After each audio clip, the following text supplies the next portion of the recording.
On disait qu'il avait tout, les unes des magazines, les bâtiments qui portaient son nom, les décisions qui faisaient et défaisaient des carrières. On le voyait sur les tapis rouges, sous les projecteurs, et à chaque apparition, il y avait, à quelques pas derrière lui, une silhouette immuable, presque sculptée, qui offrait au monde son profil, sans exiger d'explication. C'était elle, la mère du milliardaire, une femme dont le visage semblait défier le temps, dont la main effleurait parfois la manche de son fils, comme pour rappeler au monde que derrière chaque empire, il y a un autre cœur qui bat, discret et tenace. Personne ne soupçonnait que cette présence soignée, ce masque de calme et d'élégance, retenait un secret ancien qui avait longtemps alimenté son silence. Restez pour découvrir ce que cachait vraiment la mère du milliardaire. Dans la mémoire de la ville, et surtout dans la mémoire de Nadira, tout commença par une cassure. Elle n'était plus jeune, au sens ordinaire du mot, lorsque la vie lui arracha ce qu'elle croyait intangible, la confiance, la sécurité, l'avenir d'une femme que l'on tient pour acquise. Une trahison, suivie d'un départ, laissèrent derrière elle la sensation d'une tombe ouverte, pas pour la chair, mais pour l'espoir. Elle était seule, et c'est dans cette solitude que la rencontre eut lieu. C'était une journée d'hiver, le marché presque vidé, et la vieille femme apparut comme une tache d'ombre au coin d'une ruelle, comme si le temps lui-même s'était contracté autour d'elle. Elle vendait des herbes, des sachets de poudre, des promesses murmurées. Nadira évita d'abord, qui n'hésiterait pas. Les mots de la vieille étaient doux et précis. « Ce que tu veux garder, tu peux le garder, mais chaque maintien exige un prix. Accepte-le si tu connais ton désir. » La poudre était fine, couleur d'os, et sentait la poussière chaude des édifices anciens. La vieille posa une règle, nette et sans détour. La poudre préserverait ce qu'elle choisissait, la jeunesse qui s'effritait sur son visage, mais la conservation ne serait pas gratuite. À chaque fois que Nadira fixerait son image, à chaque application, la vitalité qui resterait pour elle se prendrait ailleurs. La vieille ne donna pas de détails intimes sur la nature exacte du prélèvement, seulement une phrase qui devint pour Nadira une sorte de loi. La balance se rétablit toujours. Donne ou prends, mais souviens-toi du coup. La première nuit où la poudre entra dans la peau de Nadira, elle pensa qu'elle retrouvait simplement sa peau d'antan. Devant le miroir, la ride qui la marquait depuis des années s'atténua comme si quelqu'un avait effacé un trait au fusain. La lumière des bougies coulait mieux sur sa joue reconstituée. C'était une nouvelle lente ascension vers le souffle d'autrefois, un soulagement presque coupable. Mais peu après, un homme qu'elle connaissait, un compagnon de hasard, un ami, un voisin, parut fatigué au matin, son regard perdu, quelques mèches blanchies en un instant. Nadira sentit une onde de culpabilité, une nausée qui se mêla au plaisir de se sentir rajeunie. Elle ne savait pas encore si la corrélation était prouvée, mais elle comprit que la poudre ne travaillait pas seule.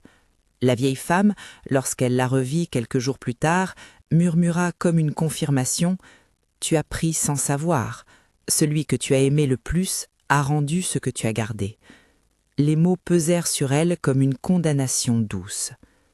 La poudre devint alors une sorte de vieux contrat que Nadira retapissait chaque matin. Elle apprit à la doser, à en faire un rituel. Un peu sur la paume, un peu sous le menton, un petit nuage qu'elle aspirait comme une étreinte. Les gestes s'apparentaient à ceux d'une prêtresse devant un autel minuscule, bougie, miroir, son propre souffle qui trahissait la peur. Parfois, elle superposait le maquillage, puis l'effaçait, comme pour vérifier qu'elle n'avait pas rêvé de cette peau qui refusait de flétrir. Elle se mit à collectionner des masques, habits soigneusement choisis, foulards, chapeaux, non pour séduire autrui, mais pour maintenir une ligne, un espace entre ce qu'elle était à l'intérieur et ce que le monde devait voir. La vanité n'était qu'un mot qui dissimulait sa terreur première, l'abandon. C'est dans ce tissage de prudence qu'elle rencontra Omar. Il n'était pas un homme fameux, ni un héros de roman, mais il avait cette délicatesse de ceux qui supportent une fragilité sans la rendre honteuse.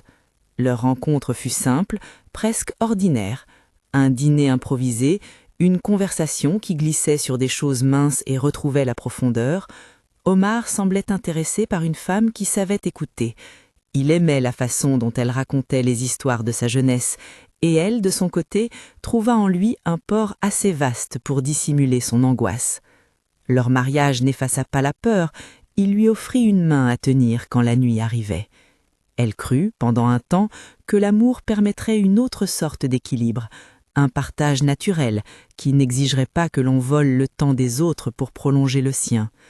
La règle de la poudre, cependant, ne connaissait pas la délicatesse. Quand la première épreuve survint, un accident, banal dans sa violence et monumental dans ses conséquences, la vérité se trouva comme poussée hors du silence. Omar, qui avait tenté de la protéger lors d'un moment anodin, vit ses cheveux se plaquer d'argent comme si l'hiver était passé par sa nuque en un souffle. Sa peau perdit de sa densité, ses mains furent marquées d'un tremblement qu'elle n'avait jamais connu. Nadira sut, sans recevoir de confirmation, que l'équation sordide s'était accomplie. Son maintien avait été acheté sur le dos de celui qui partageait son lit. C'était une découverte mutilante. Elle ne parvint pas alors à raconter au monde ce qu'il avait traversé. Elle confessa à Omar à voix basse, tout en regrettant même la confession, l'origine de la poudre, l'échange, la venue de la vieille femme, la règle implacable. Omar écouta avec une drôle d'expression, l'incrédulité, la douleur, puis quelque chose comme une usure. La colère n'explosa pas comme elle l'aurait attendu. Il partit la première fois parce qu'il ne pouvait être l'option qui, à chaque réveil, verrait sa vigueur transformée en dette. Ces départs commencèrent un cycle. Nadira aimait son fils avec une ténacité qui n'admettait pas la mesure, et c'est dans ce lien-là qu'elle concentra ses efforts. Le fils, indice dans les petites histoires que la ville inventait sur lui, grandit à l'ombre d'une mère qui faisait de sa silhouette un spectacle prudent. Il apprit à parler aux bonnes personnes, à plier sa colère en stratégie, à transformer une faiblesse en empire. Chaque sourire qu'elle lui offrait était poli d'une main qui connaissait le prix du silence. Les années glissèrent, et la réussite de l'homme prit pour socle non seulement son intelligence et son ambition, mais aussi la présence mesurée d'une mère dont l'apparence soutenait l'image publique. La ville, fascinée, n'alla jamais plus loin que l'apparence. Les journalistes commentaient les robes, les dires des commentateurs s'attardaient sur une phrase, et personne ne devina que derrière une manche parfaitement ajustée se cachait une boîte de poudre soigneusement rangée, un petit tas d'os prêts à recommencer la même alchimie. Nadira vivait entre deux pôles, la mère aimante et calculatrice, la femme hantée par la balance qui se rétablissait à chaque usage. Sa solitude était la plus irrationnelle de toutes, celle d'une personne qui a compris trop tôt ce que donner veut dire et qui n'a trouvé nulle part la permission d'arrêter. Puis vint le soir où tout changea. Ce fut une soirée haute, gala de charité, discours, caméra, philanthrope qui souriait au micro comme on invoque des dieux. Son fils, immense dans son costume, prononça des mots qui furent acclamés. Nadira, comme toujours, se tint à l'arrière-plan, prête à intervenir si l'image l'exigeait. Mais la menace surgit sans prévenir, un gabegie, un geste brusque, une silhouette qui surgit vers la scène.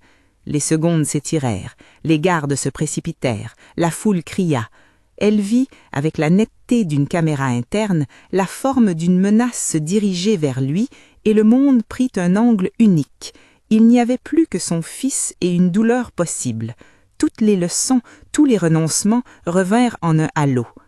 Elle pensa d'abord à fuir, à laisser tomber la balance sur d'autres épaules. Puis elle regarda son fils, l'homme que la rumeur élevait et qui avait grandi sous son regard, et vit sur son visage cette même assurance fragile qui lui appartenait. L'usage public du pouvoir n'avait jamais été prévu. Tous ces rituels se pratiquaient dans l'ombre, loin des caméras. Mais, face à l'instant, la mère, plus que la femme, choisit. Elle fit ce que nous faisons parfois quand la peur l'emporte sur la prudence. Elle agit. La poudre, pour la première fois depuis sa rencontre avec la vieille, fut appliquée à la hâte. Un nuage, un geste, un parfum de poussière qui descendit sur ses mains et son visage. Les caméras captèrent quelque chose. La lumière sembla se concentrer autour du corps du fils, et la menace qui se dirigeait vers lui s'amoindrit, comme si une barrière invisible avait rendu sa trajectoire vaine.